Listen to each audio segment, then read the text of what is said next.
Bien ahí. Bueno, buenas noches a todos. Pasados las 19 horas en la República Argentina, La Plata, Buenos Aires, porque esto va a estar transmitido para gran parte del mundo.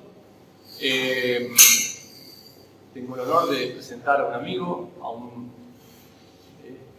flamante, recién incorporado al Rotary Club La Plata Norte, el doctor Néstor Stanchi, que hoy nos va a hablar sobre la enfermedad de Lyme. Néstor, les voy a comentar que es médico veterinario, doctor en ciencias veterinarias y bacteriólogo clínico e industrial. Se especializó en el laboratorio de referencia de leptospirosis de la Organización Mundial de la Salud en Hereford, Reino Unido, así como en Brasil y Costa Rica. Se desempeñó como profesor de microbiología en facultades de la Universidad Nacional de La Plata, Universidad Nacional Católica de La Plata, Universidad Nacional de Chaco Austral y Universidad Católica de Cuyo. Publicó casi 140 trabajos científicos y es autor de 6 libros ampliamente reconocidos en su especialidad y está categorizado como investigador en la máxima categoría. Bueno, lo dejamos que plase. Muy bien, muchas gracias. Bueno, ya los saludé a todos, saludos a la gente de Instagram. Lo primero que les pediría a ustedes, a los que se acuerdan, a ver qué tecnología había en Argentina en 1988. Pensemos que en 1989 entró el primer teléfono celular a la Argentina. Entonces, simplemente porque ahora vamos a ir viendo ciertos aspectos de lo que significa y significó la enfermedad de Lyme desde sus inicios. Yo, como dijo recién César, en 1988 viajé a Inglaterra y allí estaba estudiando, fui a estudiar leptospirosis. Leptospirosis es una enfermedad producida por una bacteria que se llama Leptospira, que tiene forma de espiral. La mayoría de las bacterias o son redondas o son alargadas. Hay poquitas bacterias que tienen forma de espiral. Básicamente son 3. La Leptospira, que fue la que fui a estudiar yo, la Borrelia, que es lo que vamos a ver hoy, y el treponema, que produce la sífilis. ¿Sí? Así que más de eso no vamos a encontrar muchas otras bacterias que produzcan enfermedades que tengan forma de espiral. Entonces, cuando me planteé empezar a estudiar este tema, en realidad fue porque en ese momento, cuando viajé a Inglaterra, ahí estaban estudiando la enfermedad de Lyme, además de la leptospira, por esa afinidad de ser una bacteria en la espiral. Ahora bien, esta bacteria fue descubierta en 1982. Obviamente la enfermedad ya estaba, ¿sí? Pero se descubre en 1982. Yo fui en 1988, apenas 6 años después. La tecnología en ese momento para identificar a los enfermos era bastante pobre, ¿sí? O sea, estaba en sus inicios, estaban en los diagnósticos iniciales. Bien, ¿cuál es lo que se plantea? Realmente si existe o no la enfermedad de Lyme en Argentina. Esto es un tema que se debate muchísimo. Fíjense, ¿cuál es el problema? Hay una investigación muy limitada, pero muy poca gente investiga la enfermedad de Lyme en la Argentina. Y hay un dicho que es común entre la medicina, ¿sí? Las enfermedades están donde hay investigadores que las buscan. Si no hay nadie que la busca, no está la enfermedad. Así de simple. Esto lleva obviamente a un posible subdiagnóstico. ¿Sí? Muchos casos de enfermedad de Lyme quizás no se diagnostiquen porque como no se conoce, no se toma en cuenta. Y el tema más discutido de todos es el tema de las garrapatas. Vamos a ver ahora que la garrapata es el elemento que transmite la enfermedad de un humano, no a otro, sino de un animal al humano. ¿Sí? Fíjense, la incidencia global de la enfermedad de Lyme. En Estados Unidos hay 300.000 casos anuales, ¿sí? Nuevos, de la enfermedad del Lyme. En Europa hay 85.000 casos anuales. Nosotros, cuando comenzamos la investigación, ¿sí? Hago un paréntesis, desde 1988 hasta hace 4 años más o menos, no investigué más la enfermedad del Lyme. O sea, yo seguí con la leptospira, que era lo que había ido a estudiar. Así que para mí fue todo un paréntesis, y por esto aclaro, no soy experto en Lyme, ¿sí? Yo sí trabajé en leptospira, pero no soy experto en Lyme. Simplemente ahora me he metido en el tema. Hicimos un trabajo buscando en toda Latinoamérica a ver en qué lugares se había reportado e informado la enfermedad de Lyme. Y resulta que en todos los lugares donde está amarillo, vamos a ver que la enfermedad de Lyme fue informada, ¿sí? Solamente 2 o 3, 4 países no lo informaron, lo cual no significa que no esté, significa que no hubo investigadores que la buscaron, ¿sí? Siguiendo el mismo precepto inicial. Bien, toda enfermedad tiene una infecciosa, tiene una tríada epidemiológica. ¿Qué significa? Que hay 3 aspectos a tener en cuenta en la enfermedad. El agente, o sea, cuál es el microorganismo que le está causando, el hospedador, ¿sí? Que a quién afecta, ¿sí? Al hombre, a los animales, y el medio ambiente. En todas las enfermedades infecciosas, estos 3 aspectos van a ser importantísimos. Obviamente, si no tenemos el agente, que ya estamos viendo que se llama Borrelia burgdorferi, si no tenemos el agente, la enfermedad no va a estar, obviamente, ¿sí? El hospedador, bueno, el hospedador tenemos en todos lados, los humanos estamos por todos lados, los animales están por todos lados, así que el hospedador podría estar. Lo que pasa es que tiene que ser un hospedador susceptible. En este caso, todos los humanos somos susceptibles a la enfermedad. Y por último, el ambiente. Tiene que estar el microorganismo y el hospedador en un ambiente adecuado, que sería el lugar donde están las garrapatas. Esto es un poquitito de historia, simplemente. El eritema crónico migrante fue descrito en 1910 por Arselius, ¿sí? Y 2 madres de la localidad o pueblo de Lyme, de la ciudad de Lyme, de ahí deriva el nombre, vieron que sus hijos tenían artritis reumatoidea juvenil. Es una enfermedad que normalmente se presenta en 1 en 100.000 casos, y en Lyme había 1.200 cada 100.000 casos. Sí, cada 100.000 personas, perdón. O sea, 1.200 veces mayor que en el resto del país. Entonces, eso obviamente llamó la atención, y gracias a que estas 2 mujeres insistieron porque sus hijos estaban mal, lograron Willy Burgdorfer y Alan Barbour cultivar a la borrelia, que Borrelia burgdorferi justamente lleva el nombre de su descubridor Burgdorfer, ¿sí? Está la fotografía de ellos, y esto sería una borrelia que tiene la forma de espiral. También la podríamos decir como sacacorcho, pero bueno, por ahí hay alguno que le gusta el vino y sabe sacacorcho. Bueno, ¿cuáles son las borrelias que existen en el mundo? Hay muchísima cantidad de cepas de borrelia. Obviamente esta no es una charla de microbiología, es una charla general, así que simplemente la vamos a dividir en 2 grandes grupos. La Borrelia burgdorferi sensulatus significa en el sentido latino, en el amplio concepto de la palabra, y que causa la enfermedad del Lyme. Y luego la Borrelia de la fiebre recurrente, también transmitida por garrapatas, que es semejante también a la enfermedad del Lyme. No importa, en realidad lo más importante es que existen muchas cepas y muchas variedades de Borrelia burgdorferi, que es esta bacteria que va a producir la enfermedad. Hablábamos del hospedador. ¿Cuál es el hospedador? Bueno, es una zoonosis. Una zoonosis es una enfermedad que ataca al hombre y a los animales, o a los animales y al hombre. Así que tenemos una enfermedad peligrosa porque un animal nos puede estar transmitiendo a través de la garrapata esta enfermedad. Bien, puede afectar a las personas, incluso a Abril Lavigne, que también es persona, ¿no? Pero bueno, Abril Lavigne tiene acepté la muerte y tiene además una fundación, ¿sí? Para apoyar a la gente con la enfermedad de Lyme. uno se podría preguntar, ¿y por qué tiene una fundación para apoyar? Bueno, ahora después vamos a ver lo complejo que es llegar al diagnóstico de esta enfermedad. Justin Bieber, Richard Gere, Alec Baldwin y Thalía. Fíjense lo que dice Thalía acá, todos conocen a Thalía, la cantante.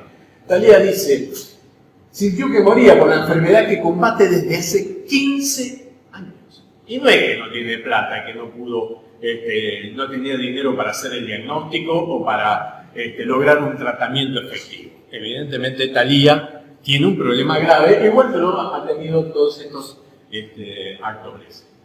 Recuerden entonces este punto que pasa a ser importante. Es una enfermedad crónica.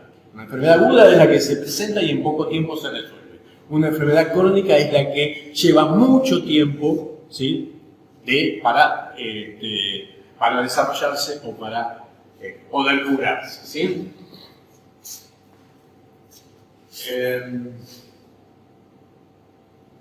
La enfermedad de Lyme es causada por una bacteria, la Spirocheta borrelia. Tiene forma espiral y gran movimiento, por lo que puede penetrar los tejidos y llegar a todas las partes del cuerpo. La forma más común de infección es la picadura de distintos tipos de garrapatas. La bacteria se encuentra dentro de la garrapata. Cuando pica empieza a chupar sangre. Se liberan bacterias al hospedador que entran en la sangre y llegan al corazón, cerebro y resto del cuerpo. Bueno, evidentemente hemos aquí hecho un resumen muy rápido de cómo es que la garrapata va a infectar a través de su picadura, algunos hablan de mordedura, picadura, mordedura, al ser humano. ¿Sí? Ahora uno dice, pero ¿no te das cuenta que te está picando una garrapata? Cualquiera que ha tenido perros sabe que cuando tiene una pulga el perro se vuelve loco, empieza a rascarse. ¿Por qué? Porque con sus uñas no va a eliminar a la pulga. Al contrario, lo que hace es aumentar la irrigación sanguínea y la pulga tiene más posibilidades de alimentarse. En el caso de la garrapata, no produce irritación, sino tiene una saliva que es anestésica. ¿Por qué? Porque una garrapata grande, el animal con la uña se la estaría eliminando con facilidad.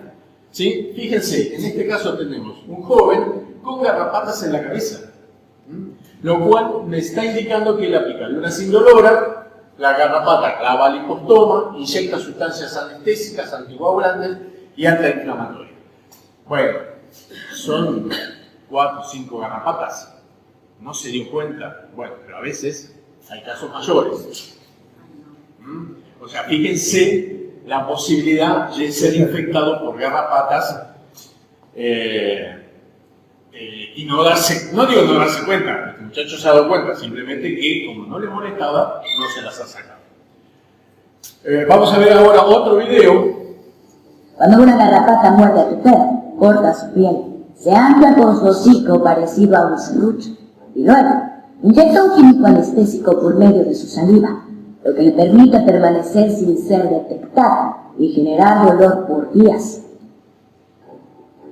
Durante varios días, la garrapata consume tanta sangre que parece que va a explotar. Y una vez completamente engordada, comienza el verdadero peligro para los humanos. Ya que la garrapata se desprende, busca un lugar oscuro y puede llegar a poner de 1.000 a 5.000 huevos a la vez. Bien, evidentemente la multiplicación de la garrapata es muy importante. Imagínense tener 5.000 garrapatas nuevas, ¿sí? Que ahora vamos a ver el ciclo muy rápidamente que nos pueden estar picando. Acá tenemos que hacer un dato muy importante. Si esta es una garrapata infectada, o sea que tiene la Borrelia burgdorferi en el interior, no le pasa la borrelia a los huevos, ¿sí? O sea, el primer estadio que va a ser la larva después de la garrapata, esa larva no va a nacer infectada. Entonces ahí, bueno, tenemos algo a favor, ¿sí? ¿Por qué? Porque esta larva, que también puede picar al humano, normalmente se va a alimentar de ratones, de animales pequeños, pero esta larva necesita picar a un animal infectado para volverse infectiva.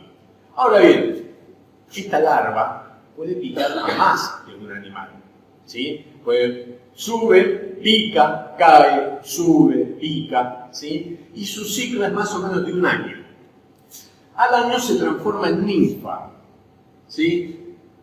Que puede estar o no infectada y obviamente va a necesitar para infectarse un animal que sea positivo.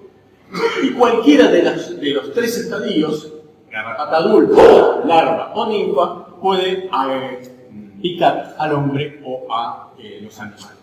Fíjense, esta referencia es muy importante. ¿Por qué? Porque uno también, yo recién les mostré una foto que era en unos videos donde se veía, claro que la garrapata es muy grande, pero fíjense, esto es una larva, esto es una ninfa, esto es un adulto macho y esto es un adulto hembra. Son muy pequeños. Entonces, si una de estas, que es el más problemático de todo un ser humano en la ninfa, que sería esta, si una de estas se mete en el cuero cabelludo, es muy probable que pase desapercibida. Bien. ¿Qué garrapata transmite la enfermedad? En Estados Unidos, Ixodes scapularis es la garrapata del ciervo y es la que transmite la enfermedad. En Lyme, Ixodes scapularis era la que transmitía la enfermedad. En Europa, Ixodes vecinos es la garrapata de las ovejas, vacas, perros, humanos, etc., que transmite la enfermedad. No están en Argentina. Y este es el punto más álgido. Cuando yo presento el primer trabajo sobre enfermedad de Lyme, sobre unos reactivos que traje de Inglaterra, uno de los capos máximos de garrapatas de Argentina me dice, pero las garrapatas no están en Argentina. Y yo no sé, yo lo único que sé es que hice una prueba y me dio positivo, nada más.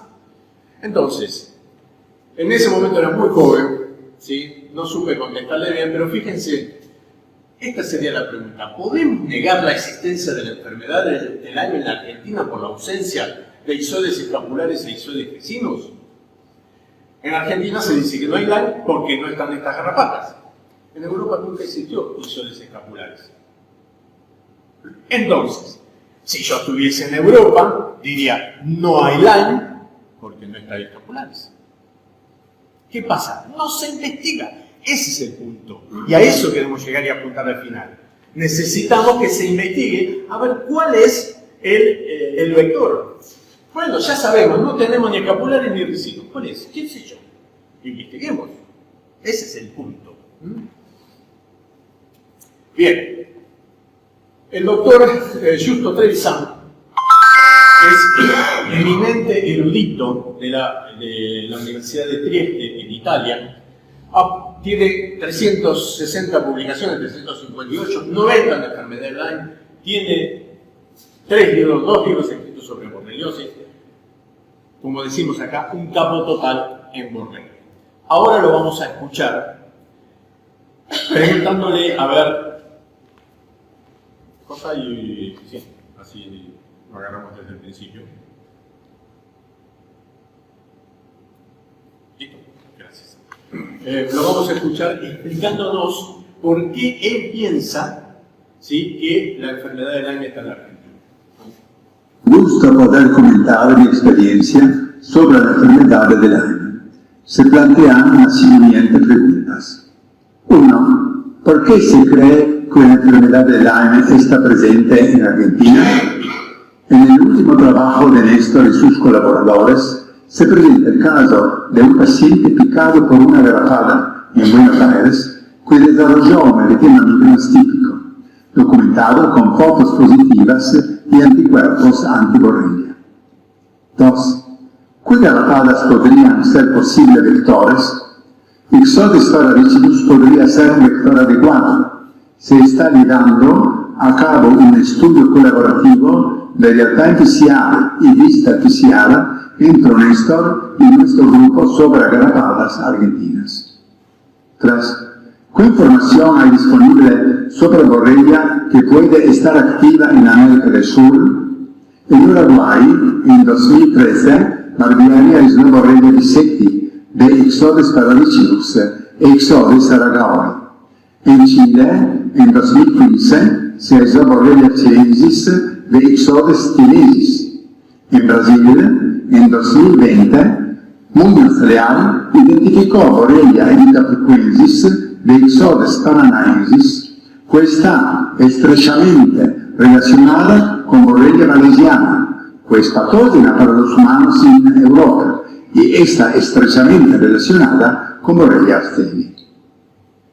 4. ¿Algún otro dato que pueda ayudar a justificar la posible presencia de la enfermedad en Argentina? Creo que las aves migratorias tienen una importancia significativa en la proporción del grupo de la Borrelia, ya que son reservorios de estas Borrelia y las transportan a distancias de miles de kilómetros.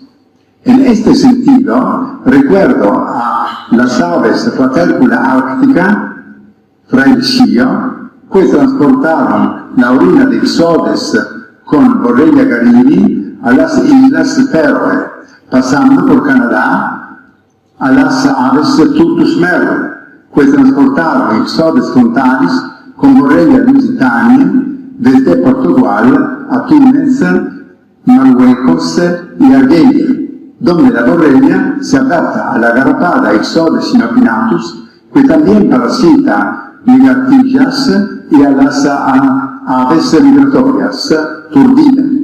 Por ejemplo, Tutus merle, que van desde Noruega y los países del norte de Europa con Ixodes frontalis, Ixodes ricinus, transportando Borrelia garini a Kenia, Tanzania, y se cruzan con las aves migratorias Acrocephalus shonodaenus, que transporta la garrapata y Aluma ufipes, que hacen el viaje inverso. Algunas de estas garrapatas caen sobre aves Tutus merle, y las cuales se infectan con Borrelia garini. Muchas gracias por permitirme participar de este encuentro. Bueno, obviamente le tenemos que agradecer al doctor el gran esfuerzo que hizo en hablar en español. Sí, él es italiano, obviamente, pero bueno, creo que mayormente se entendió. El gran problema, la gran probabilidad acá es que las aves migratorias, ¿sí?, estén trayendo garrapatas infectadas, ¿sí?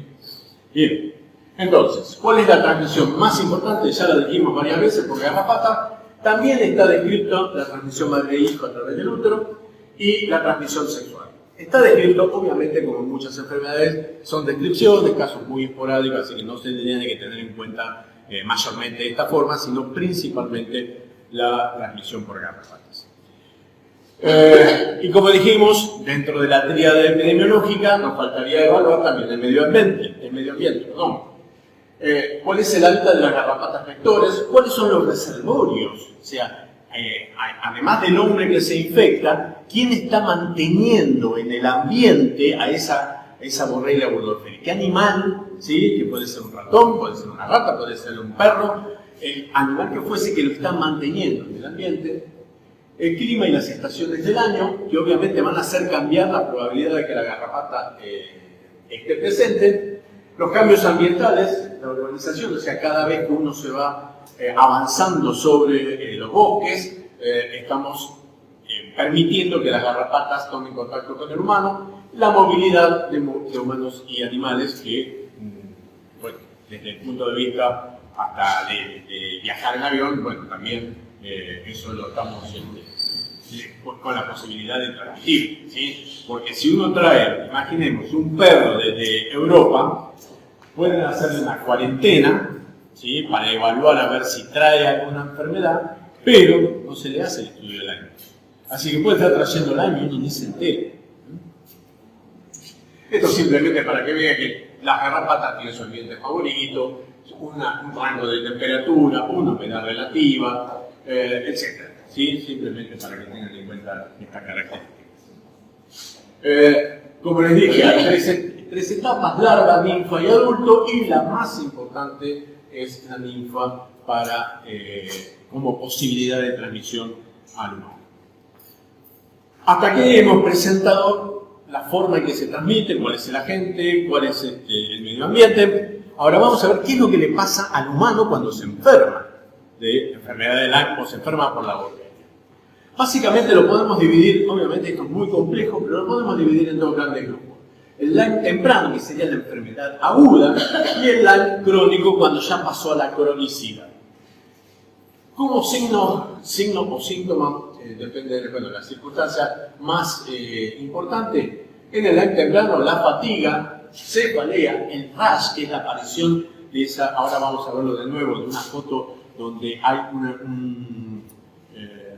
una reacción epidérmica en la cual vamos a ver una forma de diana, o sea, un centro oscuro, rodeado de un centro claro y otro centro y otro halo oscuro, pero que no se da en todos los casos, depende de la publicación entre el 30 y 70%, fiebre, sudores, escalofríos, dolor muscular, dolor articular, dolor de nuca, trastorno del sueño, mientras que en el Lyme crónico tenemos también la fatiga, ¿sí? Esto está siempre, y realmente no es la fatiga, hoy estoy cansado y tengo que levantarme para trabajar, es no me puedo levantar, no me puedo ni ir al baño, no tengo fuerzas.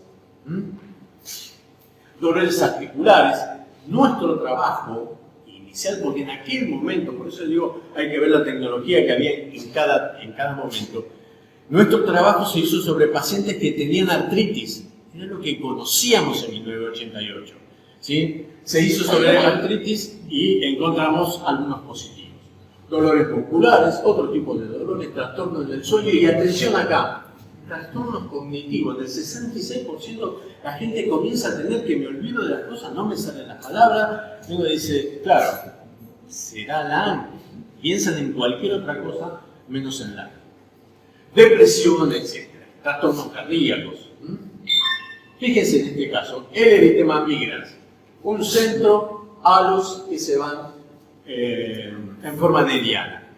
Este signo es patognomónico. ¿Qué significa patognomónico? Para los que no son veterinarios o médicos, patognomónico significa que se presenta solo y exclusivamente en esta enfermedad. O sea, no hay otra enfermedad que produzca esta eritema migrans. O sea, yo veo esto, la enfermedad de Lyme. ¿Sí? Bien, esto es un paciente de Argentina. Acá encontramos otro problema. ¿Por qué? Yo dije que la garrapata transmite la enfermedad de Lyme, transmite la borrelia. Hasta ahí estábamos de acuerdo, me vinieron siguiendo. En la misma garrapata también puede estar transmitiendo Babesia, Bartonella, Rickettsia, Lichia, Anaplasma. O sea, que una misma garrapata me puede estar transmitiendo varias enfermedades. Ergo, los síntomas clínicos, y ya no va a ser tan puros como la enfermedad de Lyme exclusivamente, sino que voy a tener síntomas o signos de varias enfermedades. Y ahí se complica muchísimo el diagnóstico. Recuerdo cuando les mostré la imagen de Thalía, que decía hace 15 años que estaba con la enfermedad. Se dudó mucho del Lyme crónico. Al principio se decía que no existía, ¿sí? Un montón de casos. Por ejemplo, le negaban a Justin Bieber de que tenía Lyme crónico, no reconocemos la existencia de la enfermedad. El gran problema de la enfermedad de Lyme es que se diagnostica a pacientes que no la tienen. O sea, esto fue una negación, no en Argentina, en todo el mundo. Se negaba la existencia de la enfermedad de Lyme, principalmente del Lyme crónico. Pongo un paréntesis también con los animales también pueden padecerla. Los signos clínicos no son tan evidentes como en el humano, ¿sí? Pero vemos que, en perros, caballos, bovinos, gatos, en perros podemos ver cojeras, claudicaciones intermitentes, fiebre, letargia, que en definitiva es la manifestación de esa falta de fuerza, ¿no?, que veíamos en el humano, ganglios aumentados, nefropatías, en los caballos rigidez, problemas en la locomoción, cambios de temperamento, a veces signos neurológicos, y en los bovinos, casos en grado de cojera, disminución de la producción. ¿Sí? Y acá entramos en otro punto álgido, que es el diagnóstico. ¿Cómo hacemos el diagnóstico? El diagnóstico lo podemos hacer de forma clínica, pero para que una enfermedad podamos decir que está en el país, necesitamos cerciorarnos de que el microorganismo está, que el vector está, ¿sí? Y que el medio ambiente es propicio.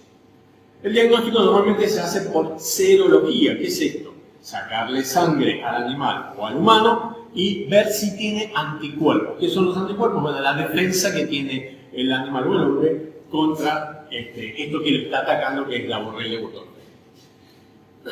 Todavía se siguen usando lo que las directrices, así se llama, que dijo el CDC, que son los Centros de Control de la Enfermedad de Estados Unidos, ¿sí? Que en 1994 establecieron lo que se llama los 2 pasos para el diagnóstico de la enfermedad del Lyme. ¿Cuáles eran los 2 pasos? Hacer una primera prueba que sería una prueba tamiz, que significa que le hago esta prueba, si me da positivo, bueno, entonces sigo investigando. Si me da negativo, bueno, ya no sería enfermedad de Lyme, podría repetírselo a los 15-20 días a ver si hay un cambio en los anticuerpos, a ver si se hace positivo o no. ¿Sí? Y la segunda prueba es realizar el Western blot. ¿Sí? Es una prueba ya mucho más específica, bastante más compleja de realizar. Esta, que es el enzima inmunoensayo o la inmunofluorescencia, son 2 pruebas que lo puede hacer prácticamente cualquier laboratorio. De hecho, lo que nosotros hicimos fue la inmunofluorescencia, que era la técnica que había en 1988. Hoy día se dice que no sirve para nada. Por eso es que niegan que mi primer trabajo era realmente enfermedad de Lyme. Y estoy parcialmente de acuerdo, obviamente. Era 1988 y era la técnica que había en ese momento, ¿sí? Hoy día entonces hay que utilizar el Western blot. Recuerden esta palabra que es medio difícil, pero bueno, es la que la técnica que se utiliza. Hay una empresa, no tengo nada que ver con la empresa, bueno, que tiene un Western blot que detecta Borrelia burgdorferi, el sensulato, o sea, en Argentina latina, del amplio espectro, todas estas borrelias, y la borrelia de la fiebre recurrente transmitida por garrapatas también la detecta. ¿Sí? Es una prueba de Western blot muy específica. Obviamente se están desarrollando constantemente nuevas pruebas. Gamma release assay, múltiples assay, PCR, Fagi Borrelli, bueno, etc. Se están desarrollando, algunas están aprobadas, otras no. Que yo sepa, ninguna está en la Argentina. Y como para tener un dato más y llamarnos la atención, el 60% de las pruebas aprobadas que se utilizan en España nos dan falsos negativos. ¿Qué es falso negativo? Es una persona que es positiva, pero la prueba me da negativa. 60%. Eso es una cantidad enorme. Toda prueba tamiz, una prueba tamiz es la primera, lo que hacíamos en el primer paso. No me tiene que dar falsos negativos, ¿sí? Me tiene que dar falso positivo, pero nunca falso negativo. Bien. Otras pruebas fuera de España igual nos dan hasta un 15% de resultados negativos. Entonces, seguimos teniendo un gran problema con respecto al diagnóstico de esta enfermedad. Ahora, la psicóloga Mónica Carugati, que pertenece a Lyme Global Coalition, nos va a referir. Ella es no solo que psicóloga, es argentina, se infectó acá en la Argentina, ella obviamente, la diagnosticó el doctor Trevisan, el que nos habló hace un ratito, y es una defensora de del Lyme argentino. Ay, perdón.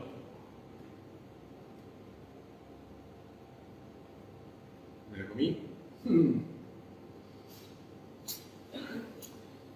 Se me mamó la computadora.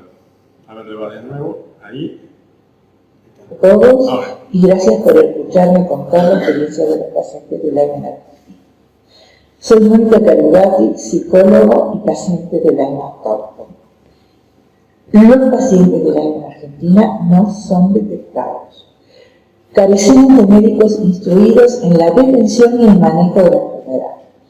Décadas de negación han impedido el desarrollo de un background de conocimientos y de manejo clínico. Lupus eritematoso sistémico, fiebre reumática, esclerosis múltiple, depresión, psicosis, hipocondría y más recientemente fibromialgias y síndrome de fatiga crónica son algunos de los diagnósticos equivocados que recibimos. Nuestros laboratorios cuestan exclusivamente con la prueba IFI. Ningún laboratorio tiene las nuevas pruebas aprobadas que son más sensibles y específicas. Si el diagnóstico no se hace inmediatamente, la borrelia persiste y se cronifica la enfermedad con periodos de remisión y exacerbaciones, progresando hacia la discapacidad. El eritema migrans es una manifestación temprana patognomónica de la enfermedad que se da en aproximadamente el 30% de los casos, según algunas publicaciones. Es un elemento precioso del diagnóstico, pero nuestros médicos no lo reconocen. Y si lo reconocen, llaman inmediatamente al validante y les dicen que no hay Lyme en Argentina. Increíblemente, los médicos se lo dicen y no medican.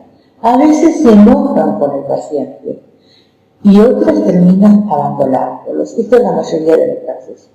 La violación sistemática de los principios éticos de autonomía y beneficencia es con lo que convivimos. Bueno, muchísimas gracias por su atención. Bueno,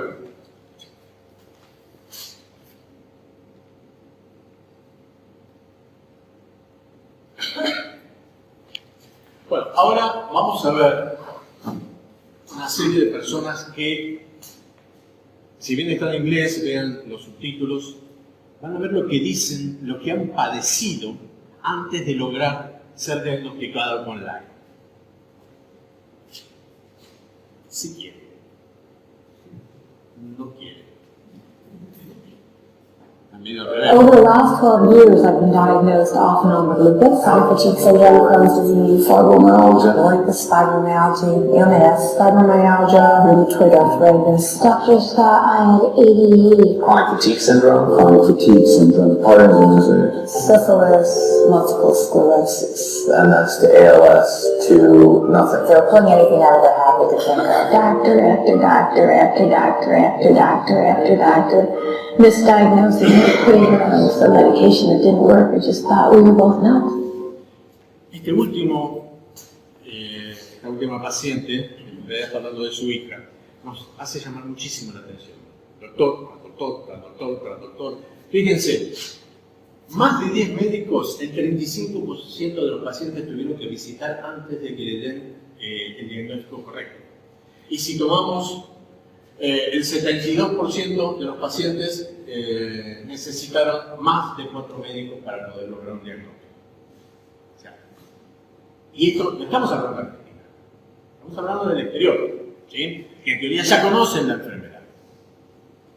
Y el otro problema es que esta enfermedad imita enfermedades, no a una gripe, no a un dolor de rodillas y nada más que me puede ir con un analgésico.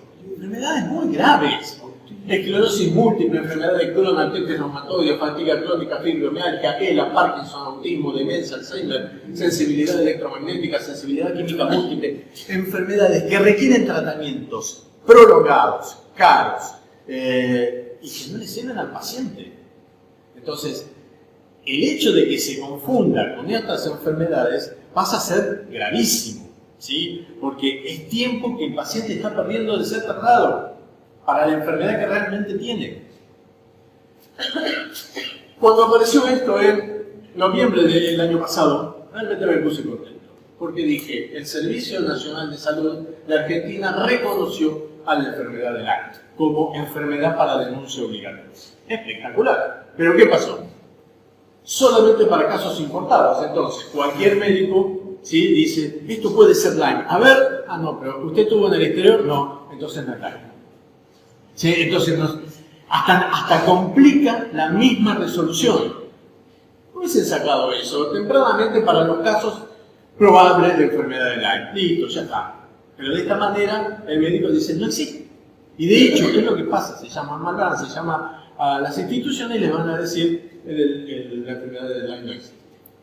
Tratamiento, muy rápidamente, obviamente primero sacar la garrapata. ¿Cómo sacar la garrapata? Siempre con pinza, nunca apretándola, porque al apretar se le está inyectando todo lo que la garrapata tiene adentro, o sea, se le está promoviendo para que ingrese más cantidad de borrelias o las otras Babesia, Rickettsia, etcétera, que puede contener. Para el Lyme temprano, antibióticos, doxicilina, amoxicilina, etcétera. Para el crónico, otro tipo de antibióticos, Ceftriaxona. Y en Lyme crónico, acá entramos en otro problema, porque el tratamiento antibiótico es controversial. Algunos dicen que sí, otros dicen que no, algunos funcionan, otros que no. Se utilizan inmunomoduladores, complejos vitamínicos, o sea, no hay una receta para el tratamiento del Lyme crónico. Bueno, prevención obviamente es evitar la exposición a las garrapatas, control y eliminación de la garrapata, manejo del medio ambiente, monitoreo y tratamiento temprano. Me acabo de acordar algo interesante. La garrapata, ¿sí?, en el campo normalmente va subiendo y se pone en la punta de los pastos. Entonces cuando uno va caminando es allí donde inmediatamente toma contacto con el animal, se prende a los animales o a las personas. ¿Sí? Bueno. Esto simplemente para que vean que en el mundo, en algunos lugares han tomado conciencia. Entonces, donde hay garrapatas, cuidado, hay garrapatas, hay garrapata. ¿Sí? Pero ¿por qué pueden hacer eso? Porque saben que la enfermedad está. Acá no podemos poner, ojo, esta zona de garrapata, porque como se dice que no hay, entonces ¿cómo vamos a poner cartel de peligro de garrapata? Bueno, esto simplemente es lo que hay que hacer en el ambiente, no dejar el pasto cortito, bueno, tratar de evitar la presencia de garrapatas en el ambiente. Vacunas. Hubo una vacuna en 1998, pero una vacuna hoy día no se usa por doble motivo, no es efectiva y aparte nos da positivo a la prueba diagnóstica. Se están desarrollando, a mi entender, no tengo la información última, pero se están desarrollando nuevas vacunas. Y acá voy a hacer una referencia a un artículo de gente muy respetable, ¿sí? Son gente del Malbrán, ¿sí? Del Instituto Malbrán, donde hacen un análisis crítico, fíjense que desde el 2024, el año pasado, sobre la enfermedad en la Argentina. ¿Qué es lo que dice acá? Hasta la actualidad no se han reportado casos autóctonos en Argentina. Yo le cambiaría la palabra. No se han confirmado casos autóctonos, pero sí se han reportado, y muchos, ¿sí? Pero no se han confirmado, a lo cual estoy de acuerdo, ¿sí? Pero cambiemos un poquito la palabra. Esta misma gente, cuando comienzan con la discusión de mi trabajo, que hicimos con la doctora Balaguer, en 1993. Recuerden, yo había ido en 1988. 1993, y evidentemente no lo leyeron muy bien porque dice en áreas rurales de la provincia de Santa Fe, nosotros lo hicimos en la provincia de Buenos Aires, así que bueno, se les pasó, un error también puede ser. Y después dice, con este hallazgo los autores sugieren fuertemente la posible ocurrencia de la enfermedad de Lyme en Argentina. Yo no entiendo qué decir. Por lo tanto, se debe tener precaución en la interpretación clínica de la artritis hasta que se confirme la presencia de Borrelia burgdorferi mediante cultivos medios específicos. Estoy diciendo fuertemente lo contrario. Me parece que son términos distintos. ¿A qué voy con esto? Insisto, respeto mucho a la gente del Malbrán, ¿sí? Son gente muy estudiosa, pero me parece que hay algo tendencioso, ¿sí?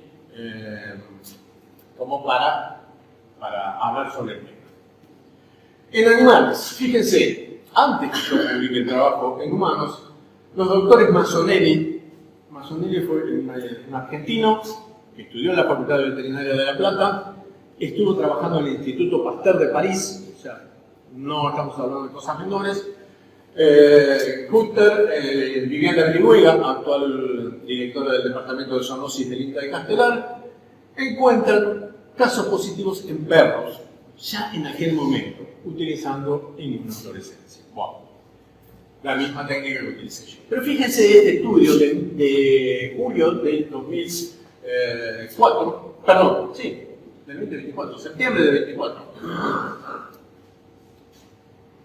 donde dice que encuentran en roedores como reservorio de Borrelia burgdorferi en Santa Fe. Entonces ya tendríamos un reservorio, ya sabemos que hay reservorio, ¿sí? Los que no tenemos pacientes tendríamos el reservorio, nos faltaría encontrar la garrapata. Casos clínicos potenciales en Argentina, bueno, tenemos este que fue nuestro primer trabajo y este último trabajo que es donde hacemos una investigación en 5 pacientes que no habían viajado al exterior, o sea que si se infectaron acá, 5 pacientes en los cuales hicimos requeríamos que hayan tenido una prueba de Western blot, recuerden que era la más difícil de hacer, una prueba de Western blot positiva. Si tenía la prueba de Western blot positiva y no había viajado al exterior, confirmamos acá.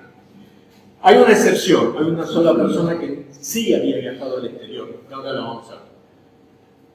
Caso 1, mujer de 41 años de La Plata, de La Plata, Argentina, afectada por garrapata en el 2017, semanas después presentó síntomas de fiebre, cefalea, fatiga crónica, miositis, consultó múltiples médicos hasta que un profesional que había vivido en Estados Unidos le hizo el diagnóstico. Esta mujer se contagió en una plaza que está en 66 y 25, frente al Seminario Mayor. ¿Por qué? Porque recuerda haber llegado cuando se baña, ve que cae la garrapata, pero no le dio importancia. Como nos puede pasar a cualquiera de nosotros. ¿Sí? Otra mujer de 47 años, Berizo, Argentina, picado por garrapata en el 2007, sin eritema migratorio. La otra la había picado en la cabeza, así que no sabemos si tuvo o no eritema migratorio, porque no se lo vio. Desarrolló síntomas persistentes de fatiga extrema, cefalea, anemia, neuropatía, disfunción cognitiva, ansiedad, aislamiento, trastornos de sueños autonómicos. En el 2016 se empeoró con pérdida de peso, anorexia, alteraciones neuroendocrinas y sufrió durante años sin tener un diagnóstico preciso. Caso 3. Este es un hombre de Mendoza, en Argentina, picado por múltiples garrapatas en la Yunga, en Salta. Este sí había viajado al exterior. Pero ¿qué pasa? Como iba en forma rutinaria a hacer trekking, a hacer todos estos deportes, no digo extremos, pero bueno, para mí sería extremo salir a caminar. Pero bueno, utilizaba pantalones, ¿sí?, que le llegaban hasta la rodilla. Después de ir a la Yunga, ve que todo alrededor de la rodilla tenía garrapatas prendidas. ¿Sí? Entonces, había viajado al exterior, pero él vio cuando le picó las garrapatas. ¿Sí? Luego de eso, tiene dolor de secreción en la rodilla, sí tuvo el eritema migrans, pero no le sacó foto. ¿Sí? Así que debería ser un caso también confirmado por diagnóstico clínico. Tuvo trastornos cognitivos y del habla, y el diagnóstico se lo hizo un veterinario. Un veterinario dice, che, esto debe ser Lyme. Bueno, y ahí es donde salta y comienza a estudiarse por el Lyme, y de hecho tiene un Western blot positivo. Caso 4, mujer de 43 años, Mendoza, Argentina, posible infección a los 8 años, o sea, muy chica. La enfermedad estuvo latente por años. Fue diagnosticado con fibromialgia. Desde la adolescencia tenía exantema, eritema recurrente, artritis, neuropatía, dolor muscular. Empeoró progresivamente hasta quedar postrada, atención a esto, sin manifestaciones cutáneas iniciales ni diagnóstico certero temprano. Y el último caso, que es el paradigmático, es una mujer de 19 años que, cuando era una niña de 12, no recuerda la picadura, es de mar chiquita, presentó eritema migratorio típico, que es la de la foto, que es lo único que tenemos. Hay otro caso más que me comentó la psicóloga Carugati, que también está con foto de eritema migrans, medio reciente. Desarrolló artritis, neuropatía, calambres, fatigas, trastornos del sueño, desorientación, lapsus mentales. Fíjense que en todos los casos grandes aparece esto. ¿Sí? Deterioro cognitivo depresivo, y los síntomas se agravaron con el tiempo sin diagnóstico temprano. Afortunadamente tengo entendido que ahora está bien. Esto simplemente es un resumen para, si alguno lo quiere, se lo puedo pasar. Y entonces aquí tenemos, ya llegando al final de la charla, tratando de ver, a ver, ¿qué tenemos? ¿Está presente o no está presente la enfermedad de Lyme en la Argentina? Para poder decir que está y no descartar de antemano la enfermedad, necesitamos primero saber qué borrelia está involucrada. Dijimos que había 300 borrelias distintas, así que necesitaríamos saber cuál es la borrelia que está, qué garrapatas actúan como vectores y no negar sistemáticamente la presencia, porque no están las garrapatas ni de Europa ni de Estados Unidos, y qué animales reservorios hay. ¿Sí? ¿Cuál sería mi respuesta? Bueno, había una frase que se lo dejo a su criterio. Bueno, no. Yo una vez leí El Vizconde de Mediado, ¿sí?, de Italo Calvino, donde él se dividía en dos partes, ¿sí? Uno que era muy bueno y otro que era muy malo. Ustedes ubíquenme en el muy bueno o el muy malo, pero voy a dar las dos opiniones. Voy a decir, como Néstor Stanchi, para mí la enfermedad de Lyme está presente en la Argentina. Como Néstor Stanchi, investigador, no puedo decir que la enfermedad de Lyme esté en la Argentina hasta que no se confirmen todos estos casos. Necesitamos más investigación, más conciencia y más formación. ¿Sí? Quedó claro. O sea, mi respuesta es sí y no. Me parece que sí, pero soy científico y como tal no puedo decir hasta que no se cumplan los pasos. Para los que son médicos y veterinarios saben que existe lo que se llama los postulados de Koch. Si no se me cumplen los postulados de Koch, no puedo decir que la enfermedad está en la Argentina. Bueno, les presento, este es el grupo, el burro adelante para que no se espante, decía mi mamá, Néstor Stanchi, Sandra Núñez, Dolores Oliva, que está aquí presente, Vanina Luca, Beatriz del Purto, que también está presente, Belén Pucheta, Teresita Rigonato, Graciela Sánchez, Juliana López, Mónica Caruati, Serena Bonin y Giusto Trevisan de Italia. Con un especial agradecimiento a todos los pacientes, ¿sí?, a los que participaron y a otros que nos han dado datos con respecto a la enfermedad. Hay en Argentina. I like Latin.